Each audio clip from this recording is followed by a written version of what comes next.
दुनिया का लोहा बना के करेंगे। तो खिदमत करोगे, मेहनत करोगे, लड़ोगे, मरोगे और जबरदस्त करोगे, ईमान से करोगे, खुदा की कसम। Ready? 1, 2, 3.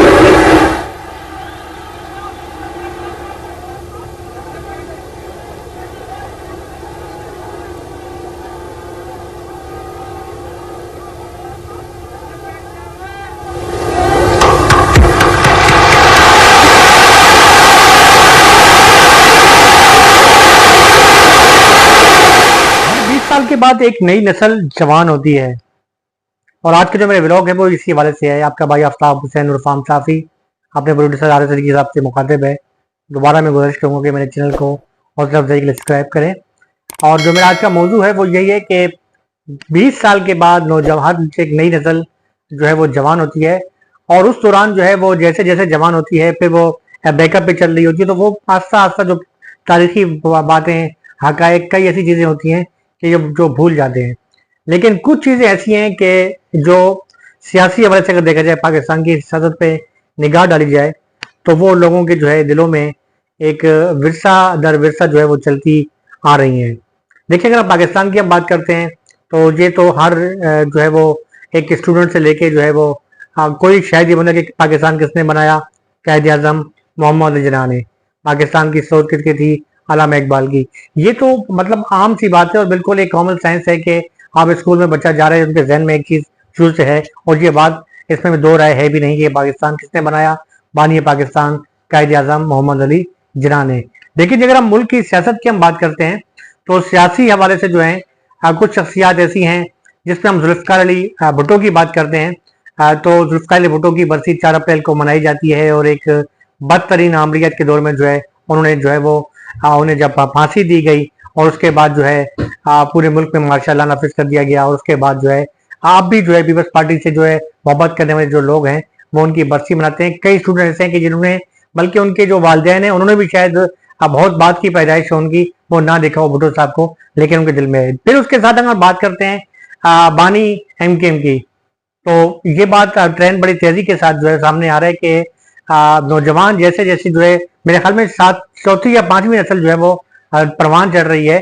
और कहते हैं कि बचपन से लड़कपन से जवानी से जो है वो मतलब जैसे कहा जाता है 55 साल की जो एज होती है वो एक अधेड़ उम्र मर्द की होती है, मतलब बुढ़ापे की तरफ सफर होता है। तो मेरे ख्याल में वो लोग ऐसे भी हैं कि जो आस्ता आस्ता कुछ जो आगे जा रहे हैं वो तो जानते हैं, लेकिन जो नई नस्ल आ रही है उन्हें नहीं पता कि किस तरीके से MKM का जो है वो क्यादत जो MKM की थी, MKM कब बनी, MKM के मकासद क्या थे, MKM के जो वो कायद थे वो कौन सा वो किस तरीके से तकरीर करते थे और रूह का आलम हो जाता था। उनकी एक आवाज पे जो है वो सब लोग खामोशी सकूत तारी हो जाता था। कितने बड़े बड़े जलसे किए उन्होंने, किस तरीके से जमाने तालिब इल्मी थी, किस तरीके से 50 की मोटरसाइकिल 50 की स्कूटर पर जो है उन्होंने अपनी सियासी जो है वो जदोजहद का आगाज किया, किस तरीके से उन्होंने APMSO बनाई, किस तरह से सानिया पक्का किला हुआ, किस तरह से जो है वो कस्बा का वाकयात हुए। ये सारे वाकयात जो हैं एक तसलसल हैं और ज़ाहिर तारीखी हकायक हैं। लेकिन आस्ता आस्ता लोग जो है, मैंने खुद भी ये नोट किया है कि कुछ लोग ऐसे भी होते हैं कि जो वो चाहते हैं, जिस तरीके से MKM की ग्रुप बंदी हुई तो वो लोग नहीं चाहते कि उनको चीज़ों को दोबारा हाईलाइट किया जाए, कि लोग पूछने पर मजबूर हो जाएं कि क्या वजह थी, क्यों थी, क्या थी, क्यों चुनाचे। तो इन अल्फाज को जो है रद्द करने के लिए उसे ज़्यादा कोशिश भी की जाती है कि उस मसले को जहाँ सामने लाया जाए। लेकिन नौजवानों में ये ट्रेंड देखने में आ रहा है। देखिए, पीपल्स पार्टी का मामला तो अलग है, वो तो एक इक़्तिदार में भी है और उसके अलावा उनके फॉलोअर बहुत ज्यादा हैं। चाहे शहीद भुट्टो की सूरत में हो, चाहे वो पीपल्स पार्टी जरदारी ग्रुप हो, कोई भी हो, उनका तो है। लेकिन जब उसके बरक्स हम दूसरी तरफ देखते हैं तो उसमें जो है बानी PTI की हम जिक्र करते हैं। बानी PTI के भी एक फॉलोअर में ये जो है बहुत बड़ी तादाद है उनसे जो मोहब्बत करने वाले हैं। इसके साथ साथ बानी MKM के जो उन पर पाबंदियां लगी हैं, लेकिन पाबंदियों के बाद होना तो ये चाहिए था कि आप लोगों को जो है उस तरफ ना रुझान ना होता। लेकिन आप नोट कर लें कि आप फेसबुक देखें, इंस्टाग्राम देखें, आप यूट्यूब पे जाएं, आप किसी भी सोशल मीडिया पे जाएं और आप वहां के जो है ना व्यूवर्स जो है वो चेक करें कि जब आप उनके हवाले से कोई ऐसी चीज आती है तो इतने ज्यादा व्यूवर बढ़ जाते हैं, इतने लोग ज्यादा जो है उनको तजस्सुस होता है वो उस तरफ का कि वो लोग चाहते हैं। अब पिछले दिनों मैंने एक ब्लॉग बनाया था अफजा अल्ताफ, अच्छा उसके साथ मैंने फातिमा भुट्टो का भी जिक्र किया था, उसके साथ मैंने मरियम नवाज शरीफ का भी जिक्र किया था, उसके साथ मैंने मोहतरमा बेनजीर भुट्टो का भी जिक्र किया था। तमाम बेटियों का जिक्र किया था मैंने। एक बैंक का जर्नलिस्ट जो है वो तमाम एक नज़र के साथ तमाम बेटियों को एक साथ रखा कि ये वो बेटियां हैं कि जिन्होंने अपने वालदेन की सियासत की बागडोर संभाली। लेकिन मैं ये नोट किया कि सबसे ज्यादा जो व्यूज थे मुझे ये जो लोग जो देख रहे थे वो अफजा अल्ताफ की तरफ लोगों का ज्यादा तवज्जो थी बनिस्बत इसके कि मरियम नवाज शरीफ के लोग तरफ तवज्जो देते, बनिस्बत इसके कि फातिमा भुट्टो के लोग तवज्जो देते, बनिस्बत इसके कि लोग मोहतरमा बेनजीर भुट्टो की तरफ तवज्जो देते। हालांकि वो बहुत बड़े लीडर हैं, उनके एक अपना जो है एक कॉज है, एक सियासी उनका एक नजरिया है और उनसे जो है मोहब्बत करने वाले कोई बहुत बड़ी तादाद मौजूद है मोहतरमा बेनजीर भुट्टो शेख की। तो कहने का मकसद ये है कि जैसा कि ये तासुर जो है वो गलत मैं कहूँगा इसको गलत कहूँगा कि आप जितनी मुखालफत करेंगे तो शायद वो लोग भूल जाएंगे, आप भूलते नहीं हैं और कम अज कम जो है वो नजरियात हमेशा जिंदा रहते हैं। और जब अगर हम बानी एमजीएम की बात करते हैं तो उनकी जो एक अपनी सोच है या फलसफा है अब वो आहिस्ता आहिस्ता जो है वो कारकुनों में जो है वो सराहियत करता जा रहा है। और लोग अब तो पूछते हैं, जो बच्चे हैं वो बड़ों से पूछते हैं कि क्या वाकयात हुए थे। कुछ लोग जो है वो पर्दा डालते हैं, कुछ बताते हैं कि क्या वाकयात है।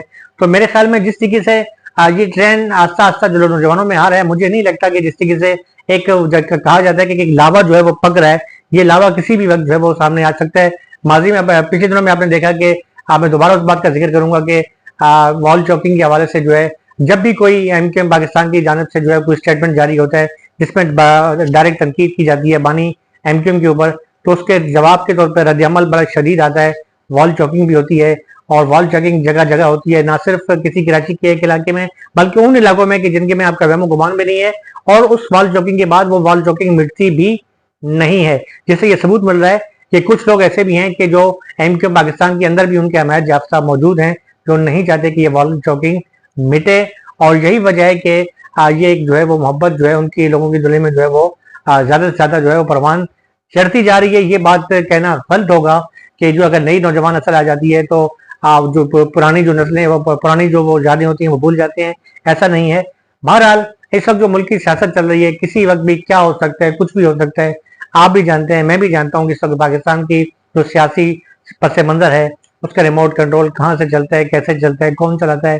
तो मेरे ख्याल में जो रिमोट कंट्रोल चलाने वाले हैं वो हो सकता है आने वाले दिनों में कोई ऐसा हो जाए कि पाकिस्तान में तो कुछ भी मुमकिन है कि कहते हैं ना दोबारा वो पलट जाए, वो दौर दोबारा आ जाए शायद। और जब माफियां तो मिलती ही रहती हैं, लोग गलतियां करते हैं, बड़े बड़ों को माफिया मिल जाती हैं।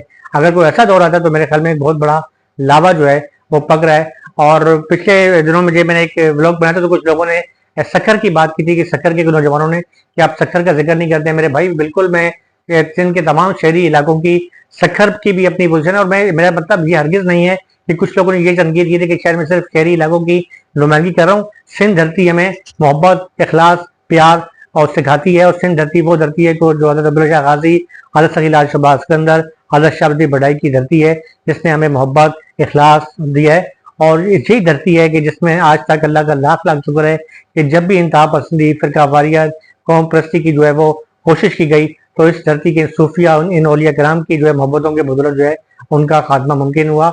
और मेरे ख्याल में मैं भी इसी धरती का बाशिंदा हूँ। मेरे ब्लॉग का मकसद हरगिज़ ये नहीं होता कि मैं कोई तफरीक पैदा करूँ, लेकिन जो कराची हो, हैदराबाद हो, सक्कर हो या जो शहरी इलाकों के साथ जो तफरीक हो रही है, डोमिसाइल की बुनियाद पे उनसे ज्यादतियाँ हो रही हैं, उस पर आवाज़ उठाना ना सिर्फ मेरा भी हक बनता है बल्कि हर उस शहरी शहरी का हक बनता है कि जो सूबे का खाता है। इसके साथ अपने भाई आफ्ताब हुसैन और फार्म साहब को इजाज़त दें। अगले ब्लॉग के लिए अल्लाह हाफिज़। पाकिस्तान जिंदाबाद।